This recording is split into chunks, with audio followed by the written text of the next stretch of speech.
Europa le arrebataba mucho al continente africano y al latino, y Ujú. pues nadie se salvaba sobre todo de esos. Y pues empezaron también a surgir muchas doctrinas durante 1823 repetidamente. Y pues sería todo. Ok, muy bien, Manuel. ¿Alguien más? A ver, está Rodrigo y a ver.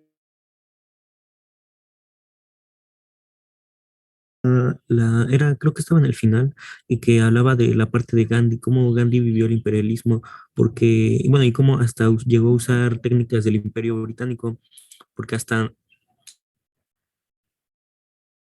no, sí, sí me gustó cómo abordó la lectura. Ok, gracias, Rodrigo. Una última participación y con eso cerramos este pequeño bloque. Bueno, ok, serían todos. Esta lectura, bien ya lo mencionaron, habla del proceso de expansión, o trata del proceso de expansión de los países o de las coronas más poderosas en otras regiones, ¿no? Particularmente en Asia y el continente africano, ¿no? Y que el proceso de expansión que se va a llevar a cabo no solamente es del orden territorial, sino también es una expansión de control económico y que va a dejar de manifiesto las diferencias que hay en los niveles de progreso o desarrollo entre las distintas naciones. Esta era del imperio hay que situarla dentro del periodo de 1875 a 1914.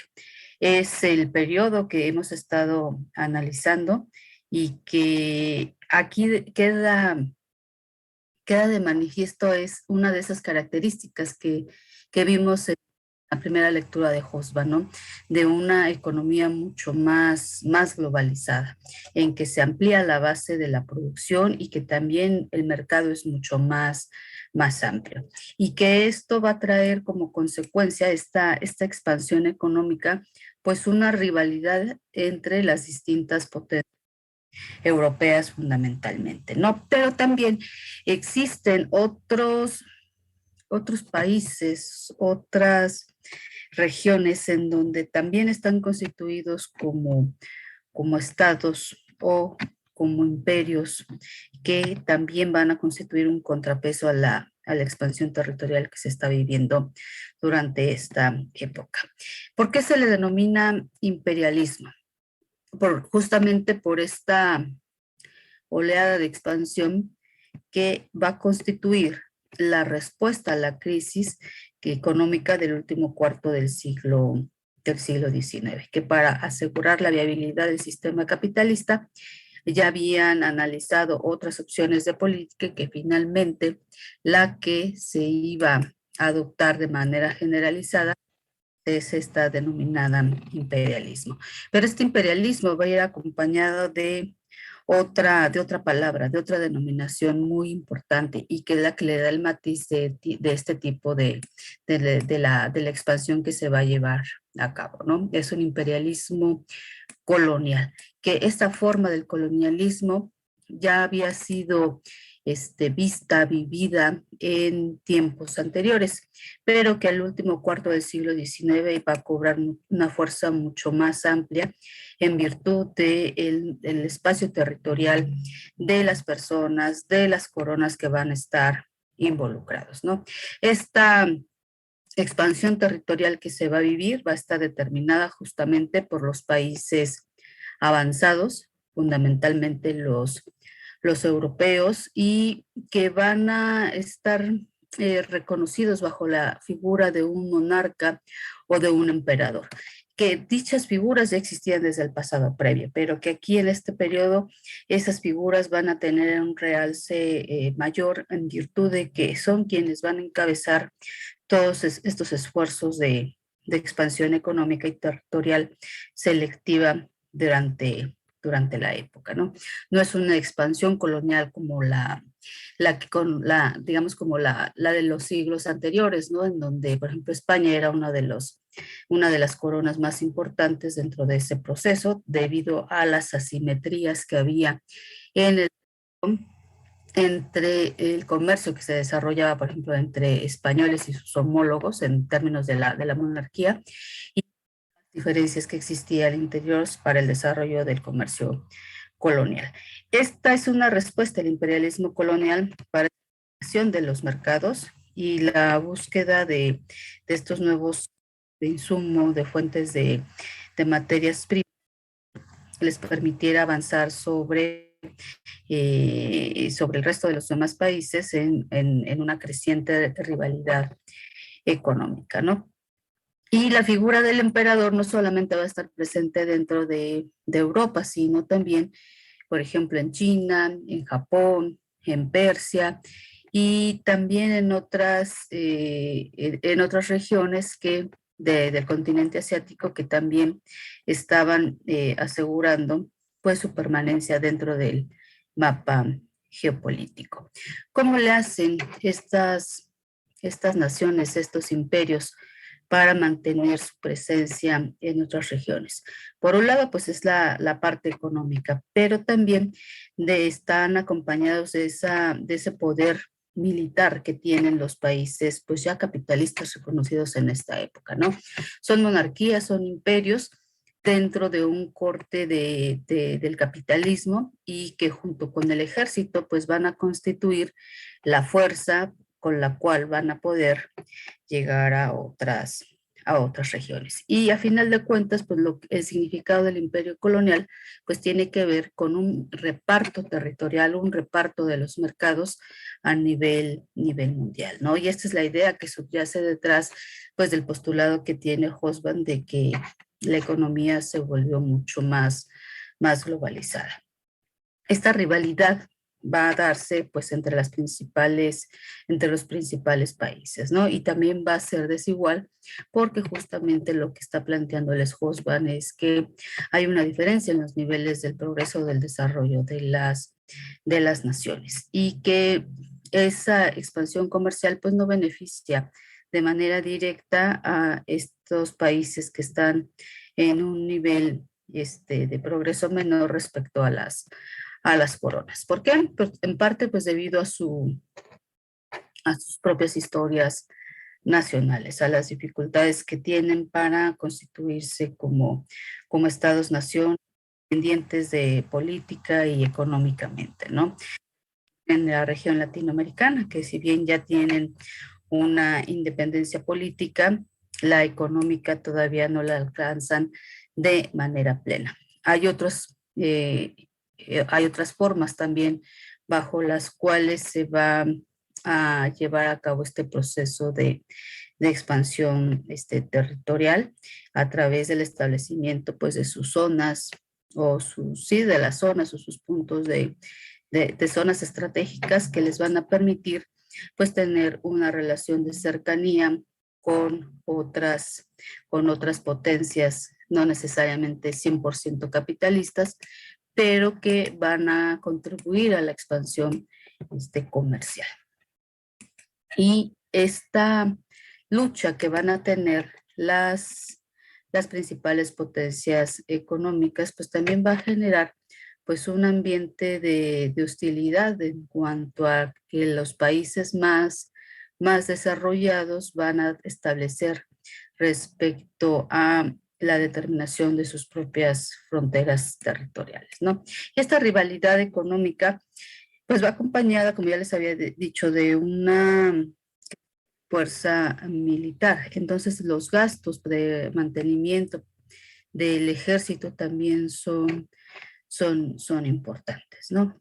Ya les mencioné, ¿no? Todos los que reclamaban este título de imperios, pues van a ser los países europeos, fundamentalmente, pues Alemania, que todavía está en un proceso de cierre, de conclusión de su de su constitución como Estado-nación, ya comunidad económica, una vez disueltas las distintas fronteras que tenían al interior de sus principados, y que eso les iba a permitir también avanzar como un contrapeso frente al resto de los países europeos. Los propios ingleses, que pues son finalmente quienes van a liderar la economía todavía durante esta época, pues tienen un monarca al frente, y que, si bien es cierto, están también bajo la influencia, la organización política de un parlamento, la adopción de una política de expansionista pues también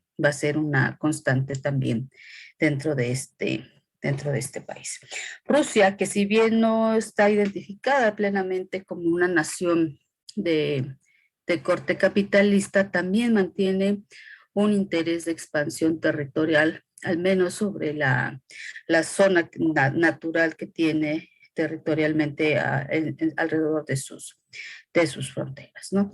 Entonces vemos que hay economías, incluyendo también la francesa, que si bien para la época tiene un carácter de república, pues tiene un interés por tener todavía algunas posesiones fuera de su territorio, y que le permite asegurar no solamente el mercado, sino la fuerza de trabajo, al igual que las demás potencias, junto pues con una serie de suministros para la propia industria.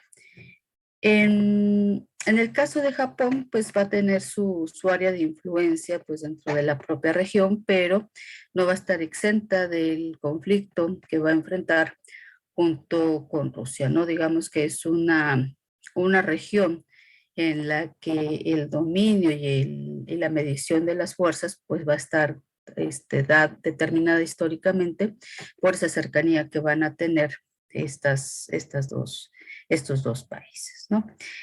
En cuanto a esa forma en la que están asegurando el control de las nuevas regiones, además del económico, les había mencionado la importancia que tienen los ejércitos.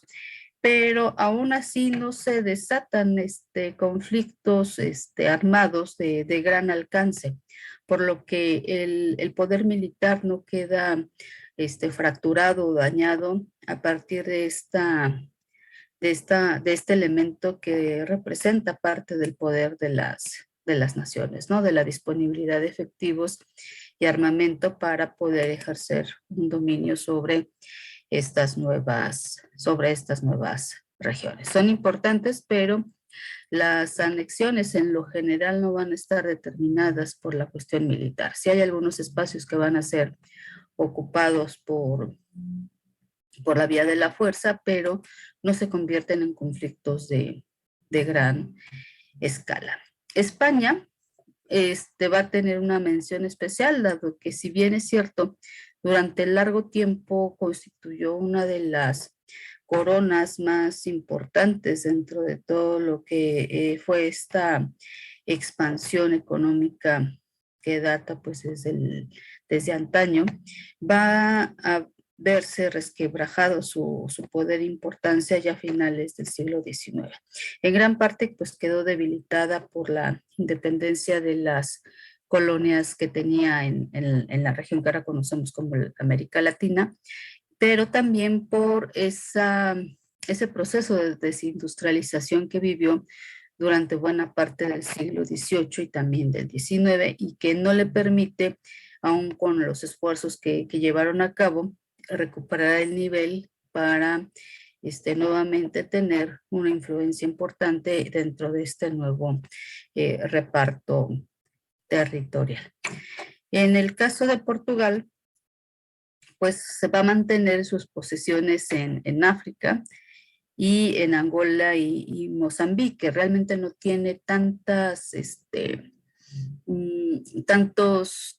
territorios, a diferencia de los demás países, pero logra asegurar al menos algunas fuentes de abastecimiento, ¿no? Y ya también para esa época, pues ya también había perdido el territorio de Brasil, ¿no? En Asia, van a ocurrir dos fenómenos muy interesantes, ¿no? Son países que tienen una independencia, una independencia política y relativamente económica a partir pues de la serie de recursos y de cambios institucionales que logran implantar. Son algunas regiones pues ya de muchísimo tiempo y que más o menos ya tienen establecida su economía, ¿no? Tienen una estructura económica que les permite pues asegurar la satisfacción de necesidades elementales, pero lo que van a tener a muchos de estos países asiáticos va a ser una administración directa por parte de los ingleses o por parte también de los rusos, ¿no? Entonces, son independientes políticamente, pero a medias, ¿no? Por esta intromisión de los intereses de Rusia y de los ingleses respecto a cómo se lleva a cabo la organización económica y que finalmente está incidiendo en la esfera política porque pues debe de haber un aseguramiento de las condiciones que permitan asegurar el usufructo que van a tener estos dos países sobre las regiones.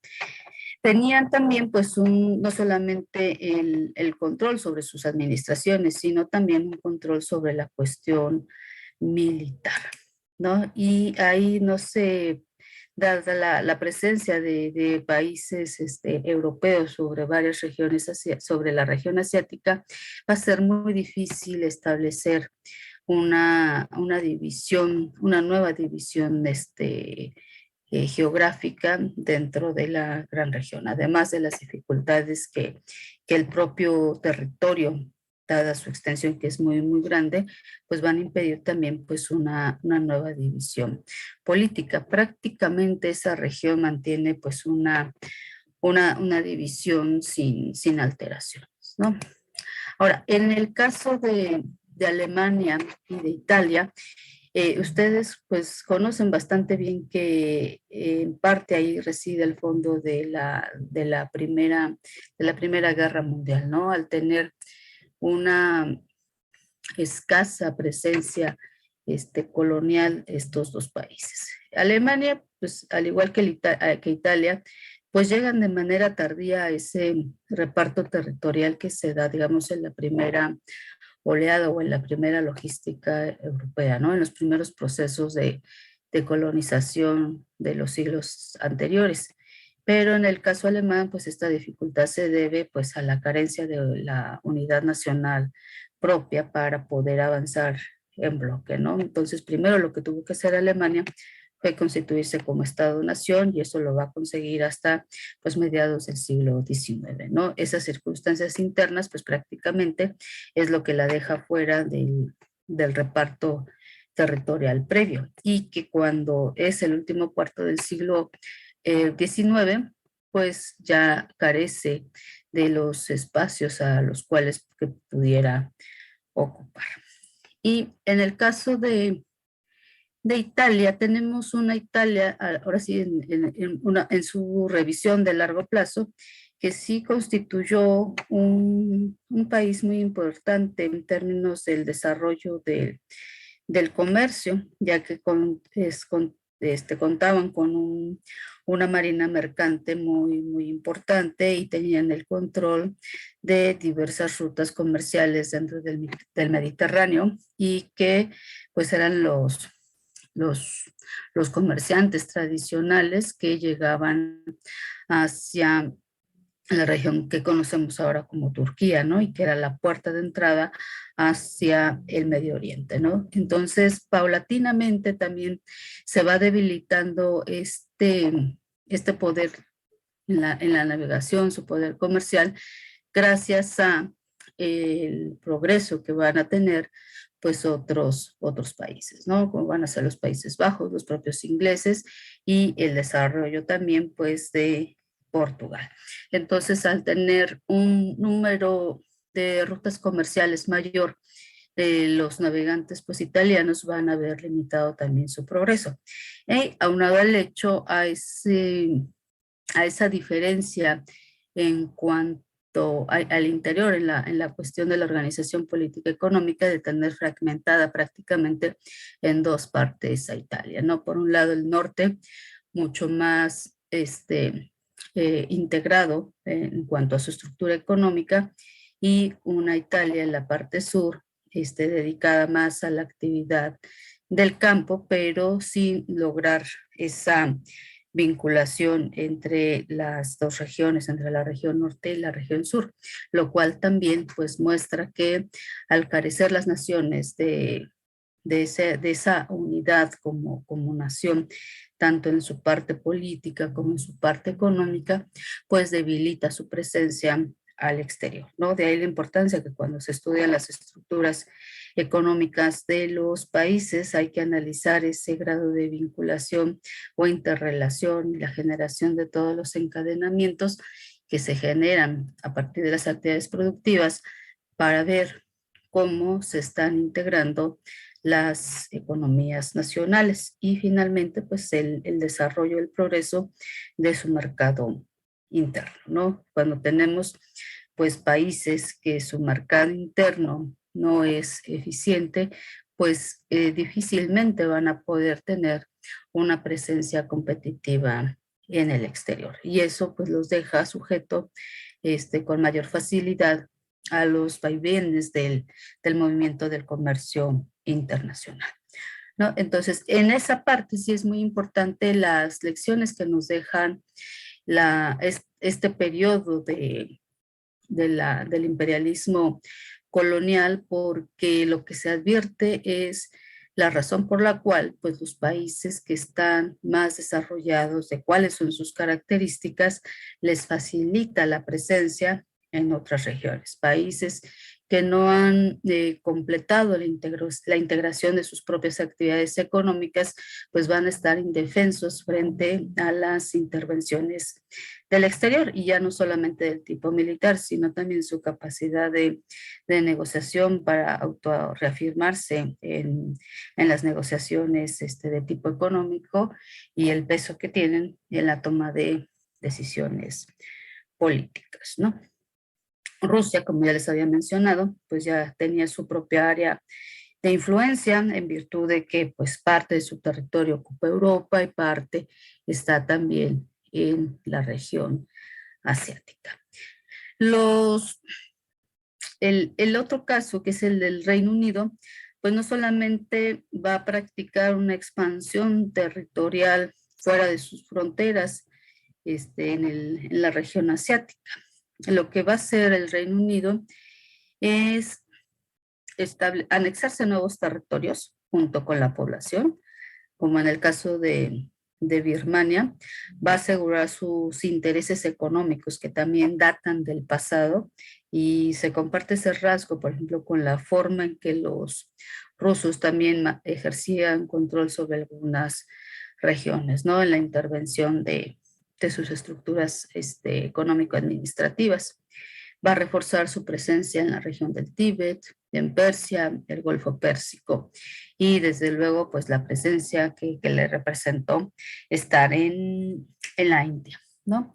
Entonces, en el caso del Reino Unido vemos que su avance y la forma en la que logra hacerse de una mayor cantidad de mercados y de territorios, pues se debe a que esa política hacia afuera la va a ampliar dependiendo de los intereses que ya estaba ejerciendo desde el pasado y que trata de mantener, y también buscando el control, digamos, de la manera tradicional que se conocía, ¿no? Tanto el control de la población y del control de su territorio. Y va a trasladar pues una serie de instituciones que les faciliten pues la obtención de esos excedentes, ¿no? En el caso de América, no se da un proceso de control regional de manera directa, sino únicamente en esta parte económica y de presión política a través de las inversiones de los distintos países europeos, fundamentalmente de Inglaterra, de Alemania, de Francia y en una menor medida de los Países Bajos, ¿no? La presencia de España como de Italia también está prácticamente erradicada, ¿no? Pero las inversiones que provenían de Europa se van, pues como ya se los he comentado, pues hacia el sector de los transportes, de la industria textil, de la cuestión financiera hacia los bancos y también se va a colocar pues en algunas actividades de producción menor, ¿no? Para toda la región y pues también a través de los préstamos, ¿no? A través de la deuda externa, ¿no? Entonces, como ven, hay un crecimiento importante de las relaciones que se van a dar entre todos los países, no son solamente de tipo comercial, sino también son de del aseguramiento de los mercados a donde van a llegar los países europeos o a donde no llegas directamente con las mercancías, pues se va a llegar a través del capital en forma de inversión en distintas industrias. Así que son industrias que tienen un componente alto de capital. Entonces, esto les aseguraba esos espacios de participación de manera importante. En lo que se ve dentro de todo este proceso de expansión, en donde prácticamente todo el mundo está involucrado, todo el mundo como se conocía en esa época, deja también a la vista que no solamente se necesitaba la cuestión de la política y del planteamiento de los países más desarrollados en otras regiones sobre la importancia de asegurar mercados. Y por otra parte, pues el poder militar que los respaldaba en todas estas campañas, sino también deja a la vista la importancia que tiene el sistema de comunicaciones y de transportes, que durante el imperialismo colonial también va a vivir una expansión muy importante, ¿no? Todo lo que tiene que ver con el transporte marítimo, pero también los ferrocarriles. Y hay un proceso de modernización muy importante a partir de la utilización de nuevos materiales, ¿no? Entonces, el barco que tenemos de finales del siglo XIX, pues ya no tiene que ver con los barcos que teníamos pues, de la época de 1700 o de 1800, ¿no? Entonces tenemos flotas mercantes mucho más modernas, más avanzadas, que van a facilitar también el intercambio comercial, ¿no? Y no solamente en esta cuestión de las características del transporte, ¿no? Sino que hay una ampliación también del número de rutas que van a facilitar todos estos intercambios, ¿no? Y en el caso de Estados Unidos, si bien es un país que está en un ascenso demográfico y económico muy importante, no va a tener una injerencia directa en estos procesos del imperialismo colonial como lo llevaron a cabo el resto de los países europeos, ¿no?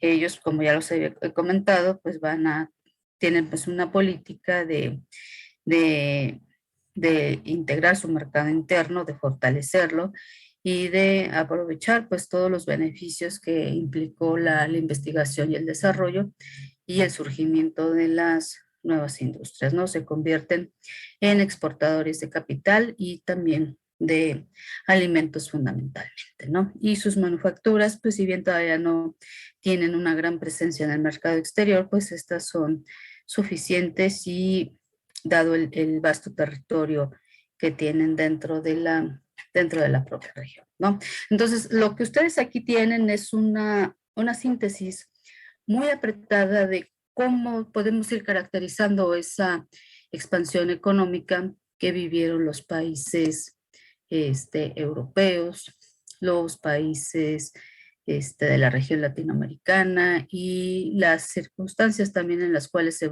cómo se van a ir vinculando el resto de las regiones de Asia y de África, ¿no? Y y el rasgo que sobresale, pues es que son vinculaciones que no se van a dar de manera simétrica, sino que hay diferencias de desarrollo muy, muy importantes. La rivalidad aquí también queda a la vista, ¿no? Porque es una lucha finalmente entre los distintos países europeos el asegurar estas nuevas posesiones para asegurar esos mercados, ¿no? Y no necesariamente esta expansión pues va a resultar de beneficio para todos en ese momento histórico en particular. Para poderlo llevar a cabo, además de materialmente tener los recursos monetarios, las manufacturas, los ejércitos, también fue muy necesario que el propio Estado, dentro de lo que es su razón de ser, pues garantizara esa política de expansión que pues tuvo una duración muy amplia, no es de corto plazo, y que a través de la no intervención iba a facilitar esa competencia dentro pues de los propios capitalistas como entre las propias naciones, ¿no? Y que el uso de la fuerza pues iba a estar justificado cuando pues se trastocaran los intereses comerciales y los beneficios económicos que pudieran ponerse en riesgo, ¿no? Algo adicional sobre esta parte de cómo se está dando este reparto territorial.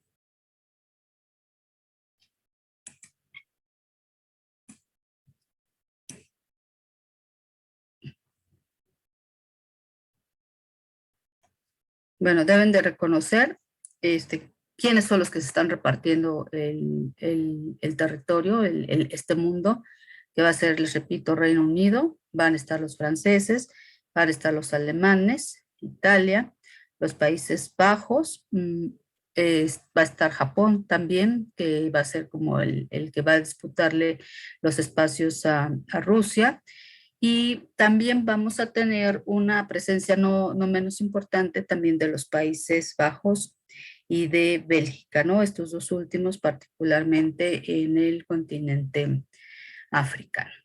El término imperialismo, como señala Hobsbawm, apareció en la década de 1870 y se generalizó en los años de 1890 y va a ser utilizado para designar la expansión colonial de las metrópolis capitalistas. Tiene una dimensión de tipo económico, también tiene una dimensión de tipo político, pero también de tipo cultural.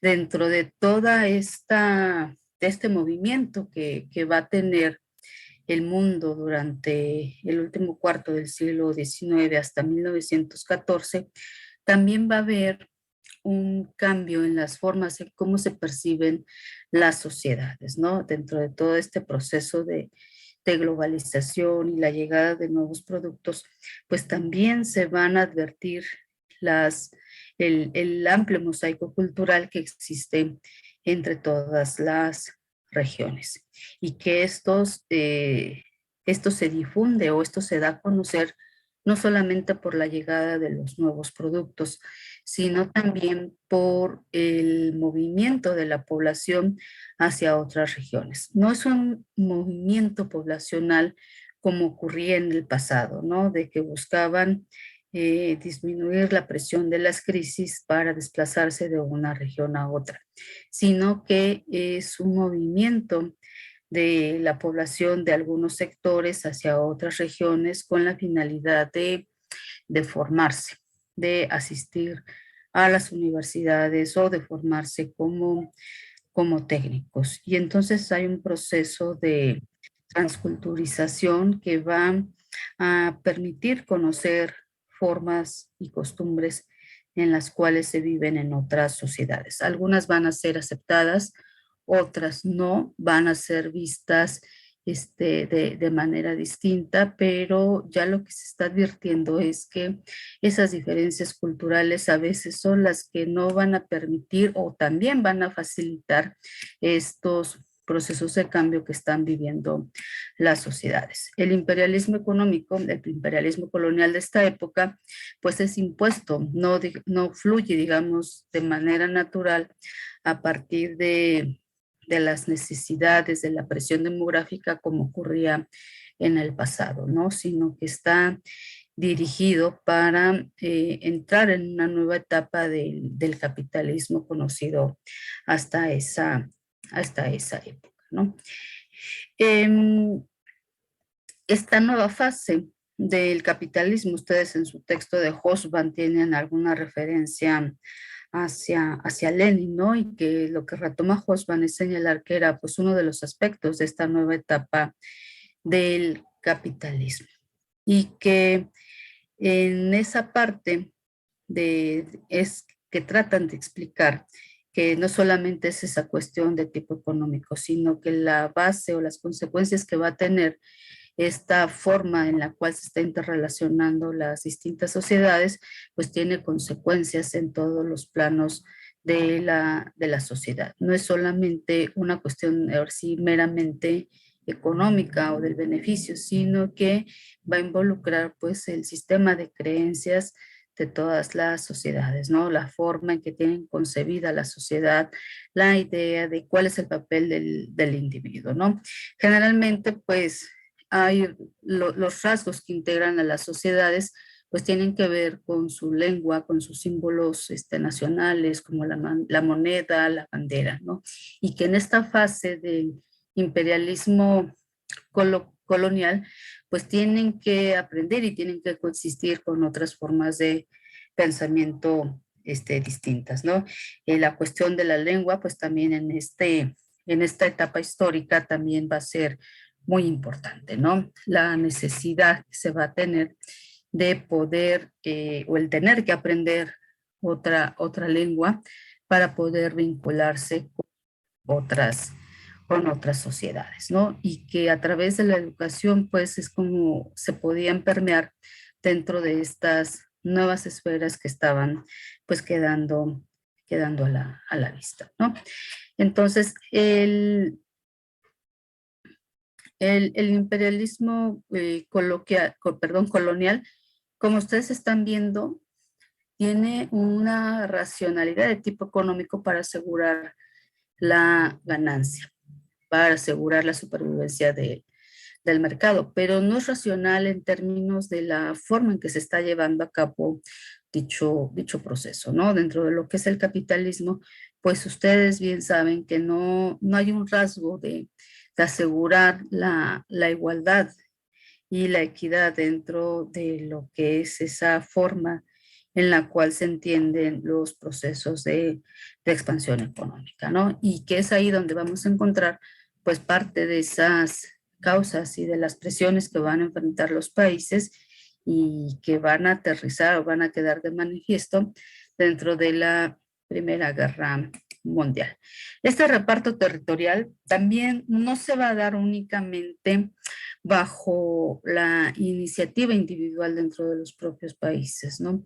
Históricamente, los países avanzan dentro de sus cuestiones que van más allá de las fronteras territoriales, avanzan también dentro del sistema de alianzas que históricamente han compartido y que esos lazos o esos vínculos que tienen pues van a quedar de manifiestos cuando se están formando los dos frentes beligerantes en la Primera Guerra Mundial. Hay una política, digamos, de buen vecino en el momento en que se está dando esta expansión colonial, respetando pues esas cuestiones que vienen de antaño, ¿no? De no intervenir o de no confrontar directamente por los rasgos que habían compartido en el pasado, por la vía diplomática o por vínculos o razones familiares, dada esta cuestión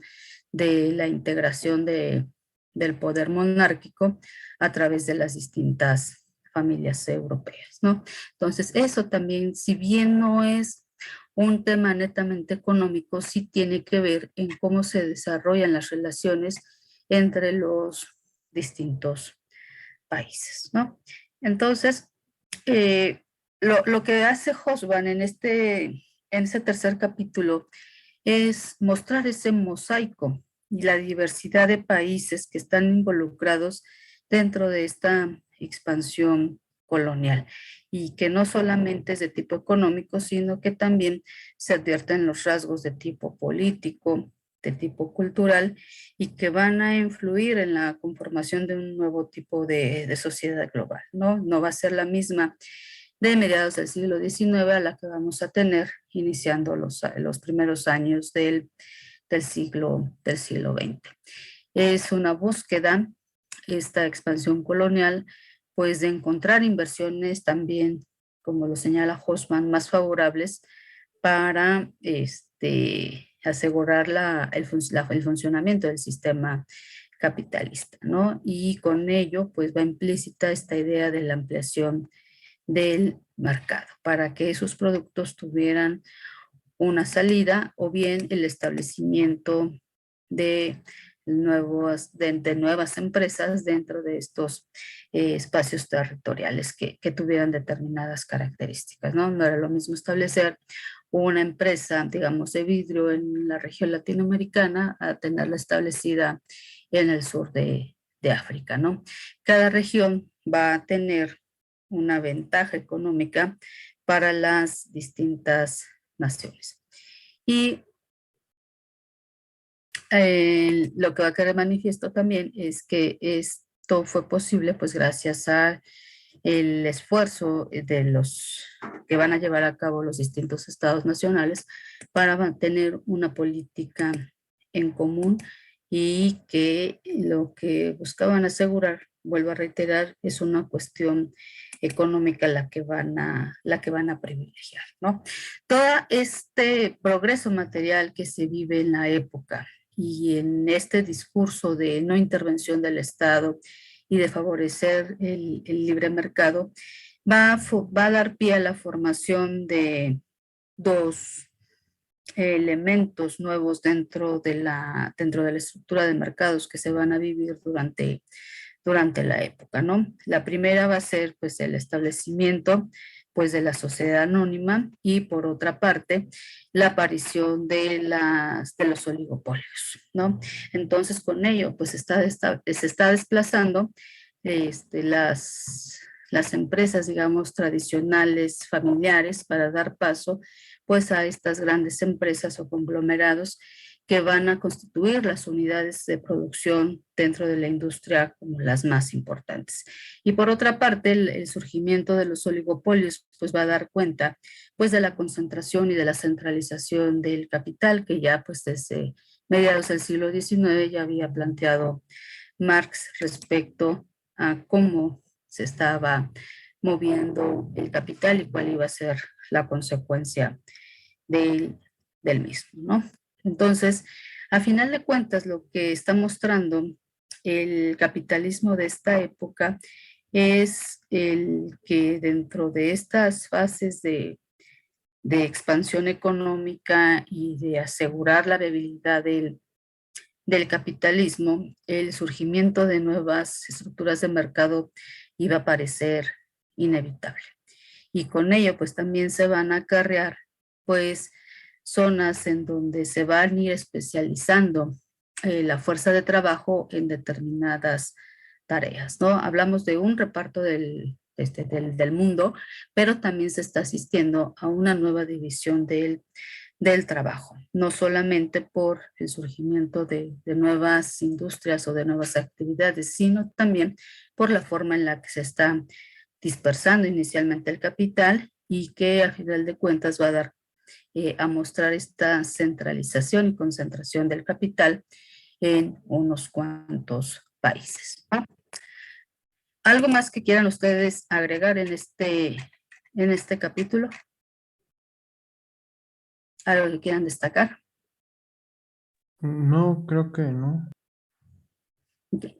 Es una lectura en algunos momentos algo difícil de leer por esta cuestión de las vinculaciones que tienen los distintos países con otras, ¿no? Es una lectura que tiene muchos datos respecto a cómo se están dando estos procesos de integración o de ampliación de relaciones comerciales entre las naciones, ¿no?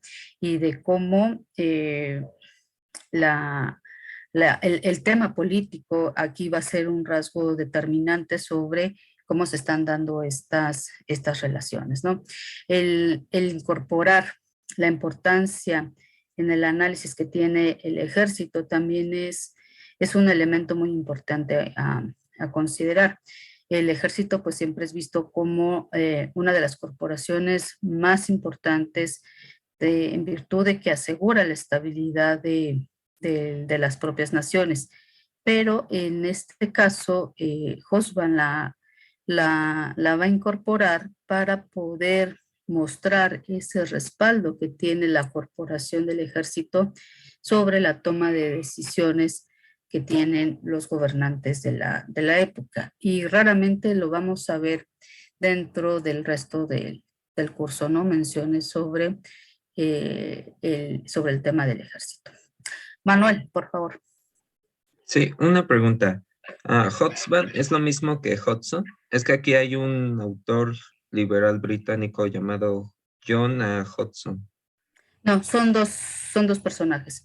Hobsbawm es el historiador político.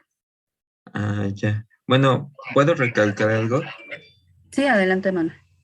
Bueno, lo que a mí me interesó fue de John Hudson, es que dice esta frase en los labios de todo el mundo, que quiere decir como un resumen del fenómeno del imperialismo, porque en esta era el imperialismo aún no se tomaba como término importante, incluyendo, eso incluye a los escritos de Karl Marx, que todavía no se incluían. Y pues en sí, este Hudson fue como un autor nuevo del imperialismo para darle la supervivencia, que aún existía el término, porque si no, muchos años después ya no se iba a tomar en cuenta. Era como la era de los autores de este nuevo término imperialismo, por así decirlo. Así Y es. Okay. El imperialismo sí denota, por ejemplo, es planteado por Lenin. Y Lenin no es un autor, digamos, liberal clásico, ni tampoco un autor de la economía neoclásica. De ahí que no tenga el término o no esté acuñado dentro de la literatura de la época como tal. ¿Por qué? Porque constituye parte de la crítica a lo que es el desenvolvimiento del capitalismo. Lo que está dominando durante la época del 75 a 1914, pues es un discurso de tipo liberal, de no intervención del Estado. Entonces, de ahí que no lo tengamos digamos, en la literatura que podríamos considerar ortodoxa o dominante de la época. Pero el concepto ha permanecido porque facilita a él como categoría el análisis que se lleva a cabo como resultado del cambio de la política de esa época, ¿no? La forma en que el capitalismo se está transformando en un momento en que las respuestas tradicionales para salir de una crisis económica no resultaron viables, ¿no? Ya que, como habíamos mencionado en la sesión anterior, el tema de la crisis no era un problema de la producción, sino que era un problema de la realización de estas mercancías, ¿no? Y que traía como consecuencia la caída de los beneficios y que la salida que ellos van a establecer, pues es una ampliación de la base territorial en la búsqueda de estos mercados. De ahí que se le diga que es un imperialismo colonial, ¿no? La forma que ellos encontraron, los hombres de la época, pues era el buscar estos mercados en una expansión generalizada de entre los distintos países, porque no era un país el que estaba en una situación de crisis, sino eran todos los países reconocidos como desarrollados para el periodo, ¿no? ¿Alguien más que quiera intervenir? O ya sería todo, jóvenes.